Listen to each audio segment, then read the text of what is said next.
we believe disruption is now occurring in the global wealth management industry, and also, of course, here in the Australian superannuation segment of that industry. That disruption is being driven by very rapid and in some cases unforeseen changes in regulation. It's being driven by an enormous change in stakeholder expectations, especially the expectations of members, and finally, of course, by the arrival of genuinely disruptive technology.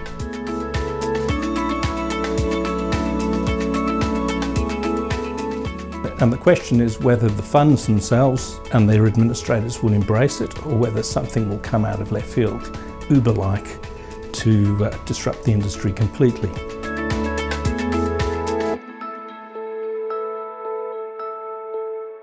There will be a fair amount of member engagement that happens out of technology, and that's largely driven by mobile. So if you think about your phone, you expect a quick answer, you expect some information, and frankly you expect it at a fairly low cost. The second thing that will happen from disruptive technology is advice. So how am I doing? Am I going to reach my goal?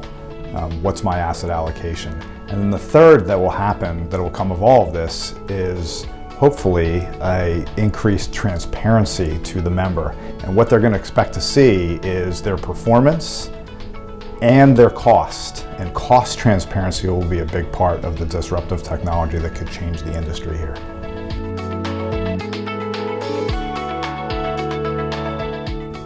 Well, I think the biggest area is investments, because the fees are high, the amount of money is large. Clearly that's an area where if somebody can come in with a good offer, then people will listen.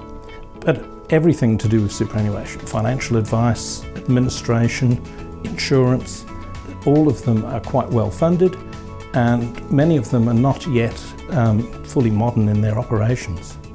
Well, the thing that makes the environment disruptive is the fact that change is occurring at a scale and with a level of surprise, if you like, that is unlike anything we've seen before. And so at the heart of it, you have to be ready for disruptive change.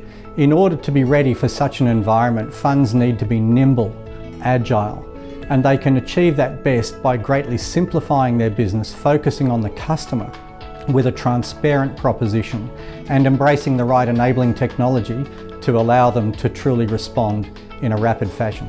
You can see a lot of similarities to the US 401k market, in that the end person, the end member, or in the US participant, is really the key. We're all trying to ensure that they have a retirement in which they can fund most, if not all of it, themselves. And you could see the similarity is that the increasing engagement by the members is very important. But the more money that goes into it, and the longer we're running superannuation, the more members are going to be engaged and they're going to want to know what's happening. Funds really do need to become member-centric. And while they've tried that engagement path, as they move away from commoditisation of transactions, we're still a long way to go before we get a proper, fully integrated member engagement service. I think the key message is that evolutionary responses to these pressures for change are no longer sufficient. There is a need for fundamental transformation. That means new products, new processes, new platforms, and a new and transparent value proposition that everybody can be proud of. The takeaway that I had most hoped to impart was the focus on cost. Everybody must take part in lowering the cost, and if you are doing that and your members see that cost is going down, I think that gives you a leg up on your competition.